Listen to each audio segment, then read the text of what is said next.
പ്രധാനപ്പെട്ട വാർത്ത വന്നിട്ടുണ്ട്. ഇതിൻ്റെ വരികൾക്കിടയിലൂടെ നമ്മൾ ചിലത് വായിച്ചെടുക്കേണ്ടതുണ്ട്. ഇന്ത്യയുടെ പല കാര്യങ്ങളിലും പല കാര്യങ്ങളിലും എന്ന് പറയാൻ പറ്റില്ല. ഇന്ത്യയുടെ ഒരു കാര്യങ്ങളിലും മറ്റു രാജ്യങ്ങൾ ഇടപെടുന്നത് ഇന്ത്യക്ക് താല്പര്യമില്ലാത്തതാണ്. അത് മോദി സർക്കാർ വന്നതോടുകൂടി തീർത്ത് പറഞ്ഞിട്ടുമുണ്ട്. ഞങ്ങളുടെ കാര്യം നോക്കാൻ ഞങ്ങൾക്കറിയാം, അതിൽ മറ്റാരും ഇടപെടേണ്ടതില്ല. പ്രത്യേകിച്ച് വിദേശകാര്യമന്ത്രി എസ് ജയശങ്കർ ഇക്കാര്യങ്ങളിൽ കൃത്യമായ ഒരു മറുപടി എല്ലാവർക്കും കൊടുക്കാറുമുണ്ട്. പക്ഷേ ഇപ്പോൾ US വിദേശകാര്യ സെക്രട്ടറി ആന്റണി ബ്ലിങ്കൻ ഇതെല്ലാം മറികടന്ന മറ്റൊരു കാര്യം കൂടി പറഞ്ഞിട്ടുണ്ട്. ഇന്ത്യയിൽ മതപരിവർത്തന വിരുദ്ധ നിയമങ്ങളും ന്യൂനപക്ഷ വിഭാഗങ്ങളിൽ ഉൾപ്പെടുന്നവരുടെ വീടുകളും ആരാധനാലയങ്ങളും ആക്രമിക്കപ്പെടുന്നത് കൂടുന്നു എന്നതാണ് ആ കാര്യം. മതസ്വാതന്ത്ര്യവുമായി ബന്ധപ്പെട്ട് ഇക്കഴിഞ്ഞ ബുധനാഴ്ച പ്രസിദ്ധീകരിച്ച ഒരു റിപ്പോർട്ടിലാണ് ഇപ്പോൾ അമേരിക്കയുടെ അടുത്ത സുഹൃത്ത് കൂടിയായ ഇന്ത്യയെക്കുറിച്ചുള്ള ഈ അപൂർവ വിമർശനമുള്ളത്. ഒപ്പം ലോകമാനം യഹൂദർക്കും മുസ്ലിങ്ങൾക്കും എതിരെ ഉയരുന്ന വിരുദ്ധ വികാരത്തെക്കുറിച്ചുമൊക്കെ ഈ റിപ്പോർട്ടിൽ പരാമർശിക്കുന്നുണ്ട്. അമേരിക്കയിലും യഹൂദ വിരുദ്ധ വികാരം ഇസ്ലാമോഫോബിയയും വർദ്ധിച്ചു വരികയാണെന്നും അമേരിക്കൻ വിദേശകാര്യ സെക്രട്ടറിയായ ആന്റണി ബ്ലിങ്കൻ പുറത്തുവിട്ട ഈ റിപ്പോർട്ടിൽ പറയുന്നൊക്കെയുണ്ട്.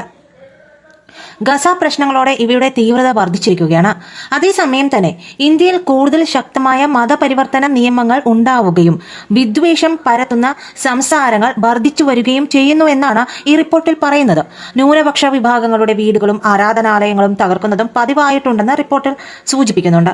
ചൈനയുടെ സ്വാധീനം ഭൗമരാഷ്ട്രീയത്തിൽ കുറച്ചു കൊണ്ടുവരുന്നതിൽ തങ്ങളുടെ പ്രധാന പങ്കാളിയായിട്ടാണ് അമേരിക്ക ഇന്ത്യയെ കാണുന്നത്.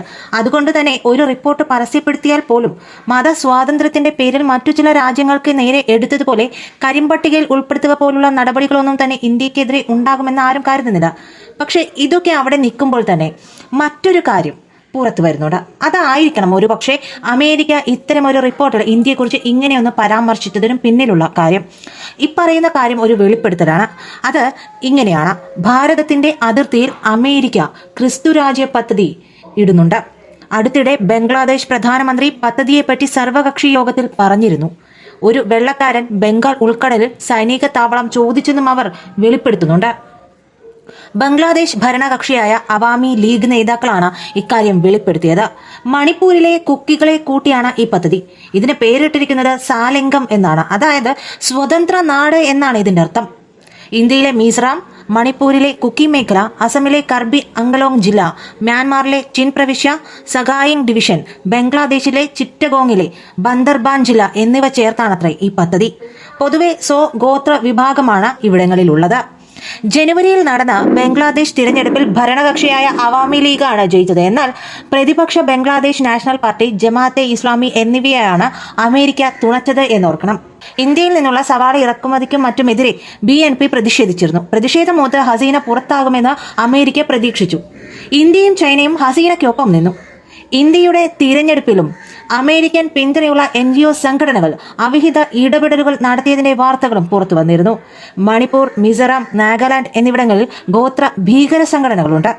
മ്യാൻമറിൽ ചിൻ പട്ടാളവും ബംഗ്ലാദേശിലെ ചിറ്റഗോങ്ങിൽ കുക്കി ചിൻ നാഷണൽ ഫ്രണ്ടുമുണ്ട്. റോഹിംഗ്യൻ അഭയാർത്ഥി ക്യാമ്പുകൾ ബംഗ്ലാദേശിലുമുണ്ട്.